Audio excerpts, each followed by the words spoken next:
Before we get into the podcast, I'd like to mention that this is a previous episode that you're watching on YouTube. YouTube uploads are a month late, and you can access the newest episodes on Patreon by pledging $3. In addition, you'll also be able to see my scripts, all the other behind-the-scenes fuckery, and you'll have an exclusive role on the Discord server. So if you feel inclined, you can pledge on Patreon to get access to this podcast and all the other shit. It's not required or anything, but if you like the podcast, and if you like my stuff enough, you can pledge to my Patreon. Thanks for listening. Here's the podcast. Hello, everybody, and welcome to the first... I haven't thought of a name as of now, even though it's supposed to go up today. Wow, that's horrible. But the first podcast for the Patreon. So, previously I did just audio updates once a week, and then I stopped doing them regularly, and because I didn't have much to talk about in a week, really. Because, it's just nothing really happened.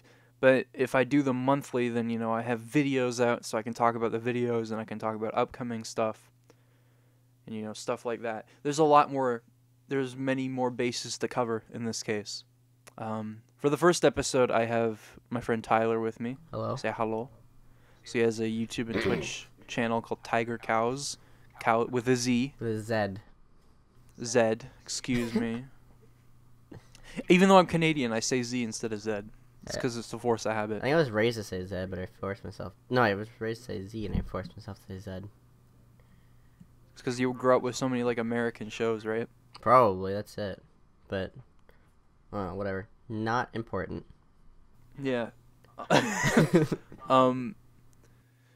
So we're gonna start off by talking about the videos that I've released over the past, I guess, month or so, because this was a little late. I came up with the idea before the first Friday of the month passed. But every episode after this will be the first Friday of every month. So the first video I wanted to talk about was the one on PlayerUnknown's Battlegrounds. So I didn't actually buy the game initially. I wanted to. I think Vinesauce stream it, and it looked really neat. I was always into the idea of survival games where you loot and then you have to survive to the end, be the last man standing, I was always interested in that. Every game that sort of did that wasn't really that good, except for Minecraft Hunger Games. Games. We both were thinking. Fucking phone's ringing. Let's go. I stopped it. Oh. Whoa. Yeah, Minecraft Hunger Games was the extent of what I wanted. I think PUBG appealed to me because it was focused. It was just that and no other gimmicks. So a friend of mine gifted it to me. Oh, really? King K is the one that's responsible for me to own the game. I would have bought it eventually, but the unfortunate part is I didn't have money at the time. It's not cheap, for sure. Yeah, thankfully it's leaving early access soon, so it'll start going on sale. Yeah, because there's been no sales yet.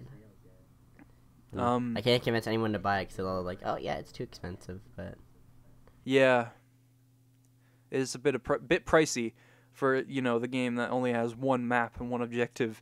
But it's amazing how I have 200 hours in that game, and I'm not sick of it. I'm still playing it.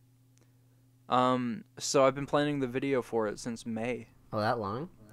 Yeah.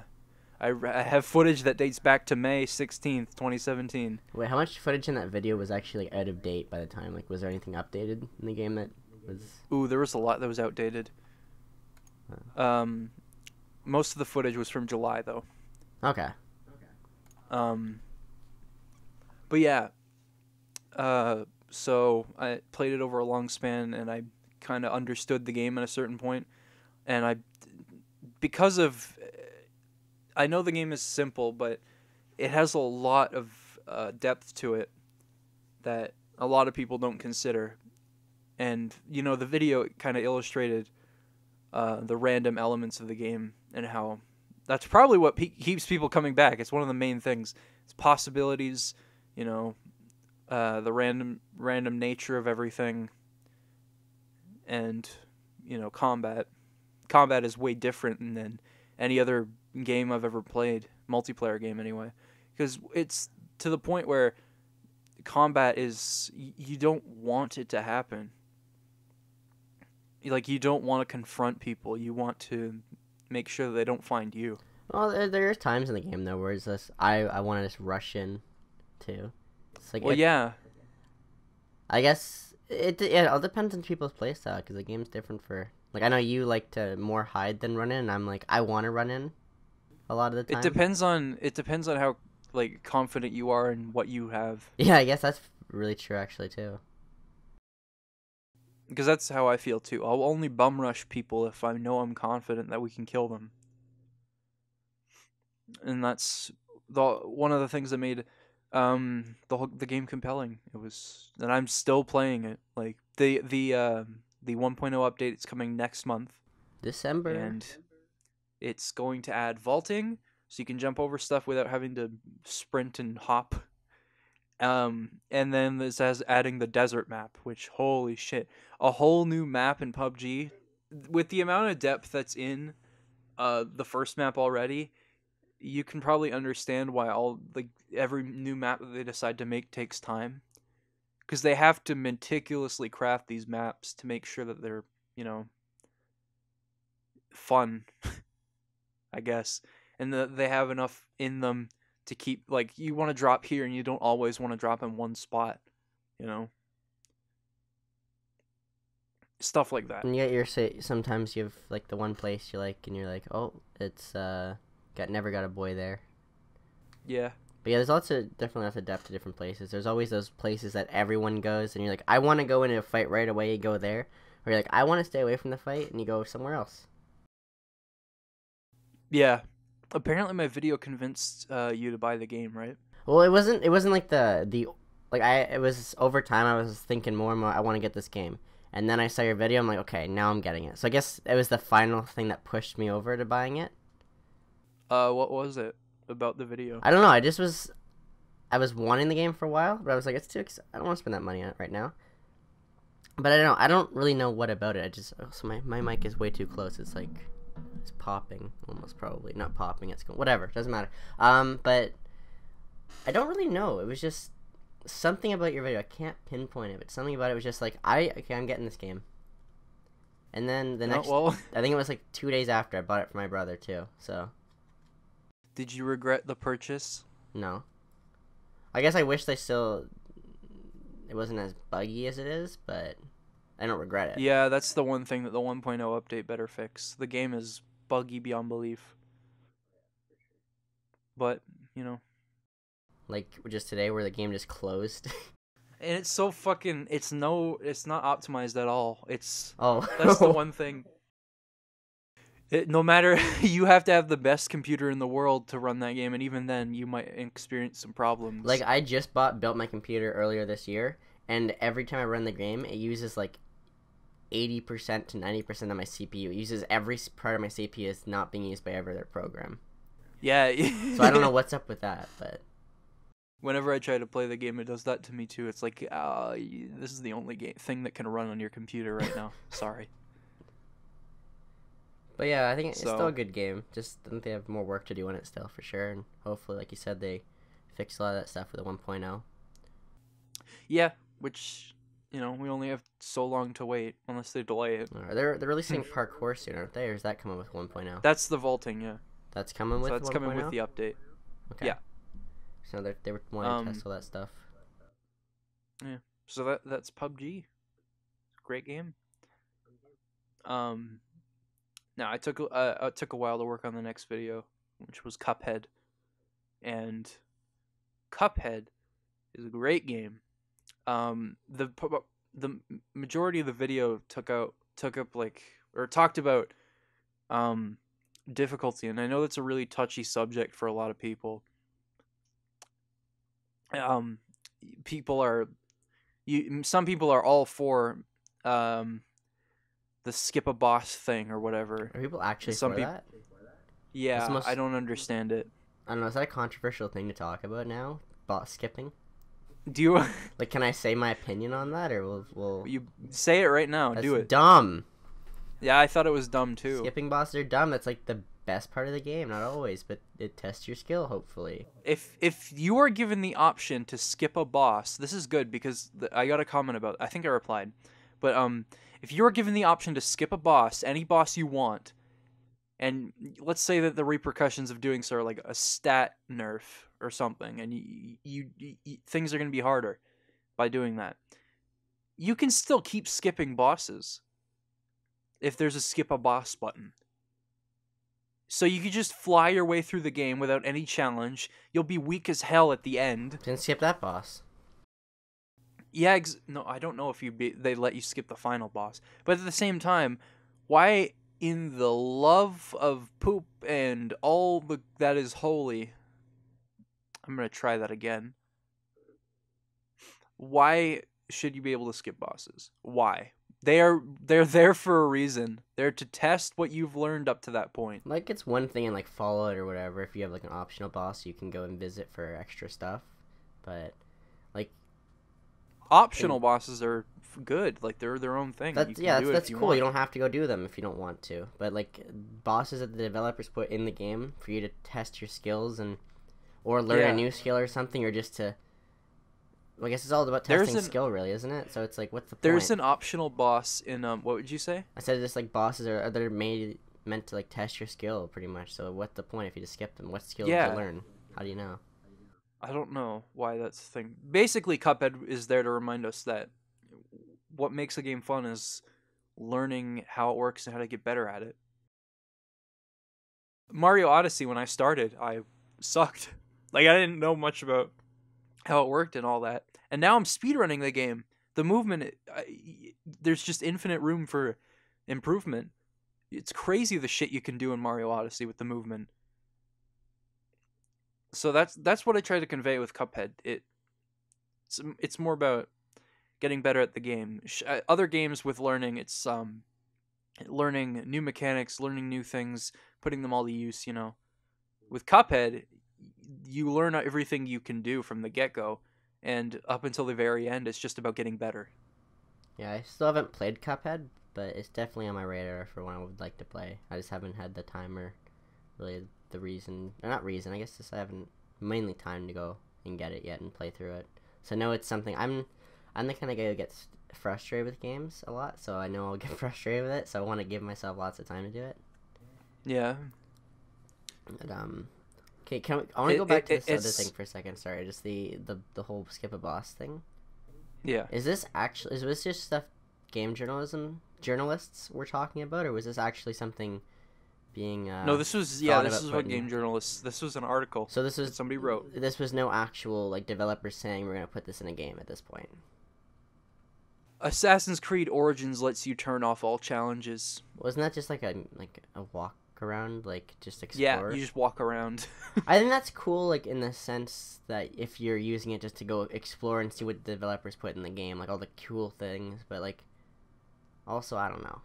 I also haven't played Assassin's Creed in years, any of them. The reason I was salty towards that was not because it was an optional thing, but because it inspired that fucking skip a boss thing. Well, I hope it doesn't happen in games. Yeah, game developers, this is a call to you. Don't do that. How funny would it be if like the next Dark Souls game or Souls game had a bunch of skip the boss buttons? Oh no. I know you were saying something. I interrupted you. Sorry, what were you saying before then? I don't even remember. I don't care anymore. I'm pissed off. Oh no! These people. That was not the goal. Rock paper shotgun is the worst website. Was that them? They're the guys that called Cuphead elitist garbage. What? What does that even mean? I don't know. 1 second. Oh, it's Rock Paper Shotgun. The first suggestion is Cuphead. I think it came up there. Let's see what they have to say. I don't understand what you mean, so I want to now know what you're talking about. It's Control F. It was actually garbage. They typed that? No, there's no garbage in here. Was this like their exact words you're saying, or? The title of the article, they might have removed it since then because they got so much fucking flack. This one's called Steam Charts Everything Old is New Again. That's not it then. Cuphead review. The title of the article. The title of the article is Oh, let's have a button to skip a boss fight. Is that it? Yeah, that was the other one. Then there's the Cuphead article that said Cuphead is another example of elitist garbage that is ruining video games. That was the title of the video. They might have removed it since, but it or not the video, the article. They might have removed it, but it existed at one point. I read it. I didn't read this article at all now. I'm just looking at it for the first time now, but I'm going to read this out loud because I want to figure out if it's a sarcasm or not. So hooray for Ubisoft. Hooray for taking all the challenge and difficulty from a game for people who prefer games with challenge and difficulty. Hooray for skipping the boring bits to enjoy more of the fun. Hooray for people being allowed to enjoy a game in a different way from you. Hooray for the riffraff. There's no sarcasm in that. What is this trash? Are they like saying good job? They actually are saying good job for getting rid of the bots. What? What is this? Oh god. What? Okay, whatever. This is. Shut up! Sorry. Okay, well, I mean, that's all I can really say about Cuphead. It was my response to people being fucking imbeciles. Dumb. I'm gonna mute that. I'm sorry. Big poopy idiots. Big diapered, stupid. That's all I got. Mute. It's not muted, I promise. Now I'm gonna take this part of the podcast to talk about what games I've been playing and videos that are coming up next. So, recently I've been playing Wolfenstein 2 and Mario Odyssey. Mario Odyssey, I think, goes without saying it's great. I don't even need to say much, but I will anyway. It's super open and fun. You know, you just pick up a moon and go. There are moons that are just like you're there for the objective, but you don't have to exit the level every time you get a moon. It's just so freeform. It's kind of like Mario Sunshine's blue coin collecting, but you know, designed a lot better. I love the blue coin collecting in Sunshine, but you know, the entire game being revolved around just exploring and solving puzzles around the world. There's so much to do. It's hard not to love the game. So, you know, there's something for everybody in the game. No matter what kind of fan of 3D Mario you are, you're gonna like Mario Odyssey. I definitely want to switch because of this game. Yeah, it's so good. Two of my favorite games this year, Zelda and Mario. Nintendo released two of my favorite games ever in 1 year. So, that's good. And Wolfenstein 2 is also very good. I'll tell you, Wolfenstein The New Order was fantastic in terms of story, in terms of everything, like gameplay. It was such a solid adventure through Nazi killing. Wolfenstein 2, the story is pretty good. It just kind of ends, though, pretty abruptly. Like in a cliffhanger? No, it just ends. Oh. like Blasco just goes after Frau Engel, kills her, and then they start the revolution, and then it ends there. And it ends with probably the shittiest credits theme I've ever heard. It's you know that song, "We're Not Gonna Take It." That's a good song. It's a screamo version of that. Oh. We're not gonna take it. Yeah, it's so bad. But the good news is the gameplay is actually more solid than Wolfenstein: The New Order. And there's stuff for you to do after you beat the game. You can take down commanders and just have a good time exploring. Yeah, so you can do more than New Order. But New Order's story is probably what made it more enjoyable to play through. Because, you know, the gameplay is super solid. And, you know, there's only so much of that you can handle without being like, is there anything else? And since New Order had such an amazing storyline, I was hoping New Colossus would, you know, follow up on that. And it did in the beginning, but it kind of got boring towards the end. I don't know. There was a fun moment, though, where fucking Anya jumps in to help Blasco, throws a grenade. She gets her clothes covered in blood. She whips them off. She starts shooting Nazis everywhere. And she's pregnant too. So Oh my she's just goodness. there's a pregnant naked woman shooting Nazis, getting blood all over her. And then Anya just turns to Blasco, and Blasco's like, "Wow." And Anya's like, "I want this to end." She just wants to start the family. I Great moment. So I haven't played the Wolfenstein. So is the first one is not like this one's in like the Nazi future if they took over, Okay. right? And the other one Yeah, wasn't. Is that this correct? new series, this reboot series, I guess you could call it, it takes place when the Nazis won. It takes place in the 1960s. So the Nazis have taken over the world. Okay. If you um, ever decide to play the New Order, let me know because I love that game. It's fantastic. And the Old Blood's good too. I just played that recently. That's another game I've been playing because my brother got it for me for my birthday. It was really good, but I don't know why they introduced zombies because nothing in Wolfenstein was ever paranormal. I don't know why they decided to do zombies. There's zombies in it. Yeah, and there was like Oh. spirits and stuff. It was fucking weird. But it was that game was actually, in terms of gameplay, I thought it was more well designed than New Order, even though New Order had some amazing set pieces. Old Blood was like a solid, had solid level design, and there were secrets aplenty. Yeah, but in terms of story, the Old Blood's weird. Takes place before the first game, the New Order. Anyway, that's what I've been playing recently. Um, Fire Emblem Warriors as well, which is pretty cool. It's just Fire Emblem in a Warriors game. Having permadeath in a Dynasty Warriors game is really fascinating. Like, there's an actual threat. I remember when Lucina almost died in one of the levels I was playing, and I was actually panicking, looking for health, trying to survive. I was like dodging frantically. That's something I haven't seen in a Warriors game before. So, Fire Emblem Warriors is really neat. It's a really neat game. But that's what I've been playing recently. What have you been playing, Tyler? Well, I just really realized the only game I can think of that I've played that was released in 2017 has been PUBG. I don't think I've actually played a single game that actually came out in 2017. Well, other than like new games, I mean, like, have you played any old games too? Well, Like for the first I time? streamed Sonic Heroes. I played through that one, and I'm right now. Not really. I don't know. I don't play that many just games by myself. I play a lot of online games. So like I sometimes like PUBG. I play that a lot. Sometimes I play Counter Strike with friends. Sometimes I play Overwatch. I know I'm gonna start playing Pokemon Emerald again. I'm gonna play through that. But yeah, there's nothing currently that I've just been actually sitting down to play with. I picked up Call of Duty 1 and 2 on the GameCube. Oh, that's right. Yeah, you got that.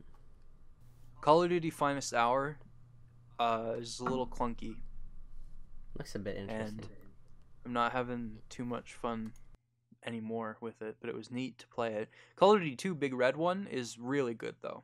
It feels a lot more like what Call of Duty's at now. And it was a lot of fun to play more of Call of Duty 2. But it's just weird to be playing first person shooters on the GameCube. Speaking of that, sooner or later I'm going to be picking up Geist, which was an M-rated Nintendo game. It came out in 2005. It's like a very fucked up version of Cappy in Mario Odyssey. Oh, Is sorry, what what's it it is. called again? Geist? Geist. And I've been meaning to play it since it came out, but when it came out I was too young. Wait, My dad said, no, you can't play what's this. that guy?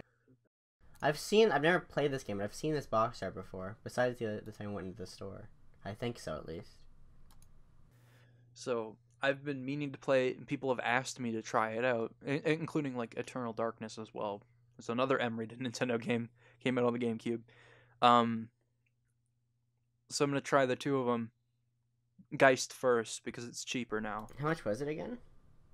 It was $15. I found a copy for $10 since then. Oh, where'd you find that one? Amazon. Oh, sick, bro. All right. Yeah, that's what I'm gonna be playing. And as terms of videos, I said that I was going to do a big video on a big game. I don't want to spoil it until I finish the script though. So I'm gonna leave that for. I think I told you what it was, Tyler. So I'm trying to But remember. I'm trying to think. You probably have, but I can't I remember. showed it to you at the game store. What was it? We found a copy. I cannot remember. Oh well, whatever. I'll figure it out. In between the Cuphead video and that next video, I'm going to be doing a video on ARMS. Because it's very good combat, and not many people have really talked about why that is and why I think it should have a bigger competitive scene. It's a very complex punch out. There's all sorts of crazy shit, and it's one of the first fighters where the character you pick doesn't matter as much as the arms do. That's what makes it unique, and that's what makes it really fun. I've been playing it more than Splatoon 2. So, I guess that has something to be said. I know that's rare to hear because Splatoon has the giant player base now, but ARMS has been more captivating to me. So, I want to make a video on that. It won't take very long, so that'll come out in between the two. With And maybe some like editorials. What? With Splatoon 2, I think you said that. With that out, does anyone play the first one anymore? I'm curious. I wonder if they do. I don't feel like hooking up my Wii U though. You don't even have. Is your Wii even in the room anymore? Oh yeah, it is. I just found it is hooked up, so never mind. Okay. I just need like a cable for it. And there's one right there. Convenient. Well, now go. I have no excuse. Yeah. But yeah, I guess that wraps up this month's bit of a podcast here. So in terms of editorials, I also want to work on some more stuff. I'm tossing some ideas around. I also wanted to make a video on Zelda 1 because I've never finished that game and I've always wanted to. So, and the philosophy behind Zelda 1 has always been fascinating to me. And that's where Breath of the Wild really came from. So, in any case, though, yeah, that'll wrap up this month's. Thanks, Tyler, for joining me this month. You're welcome. And yeah, I'll see you guys in December's podcast.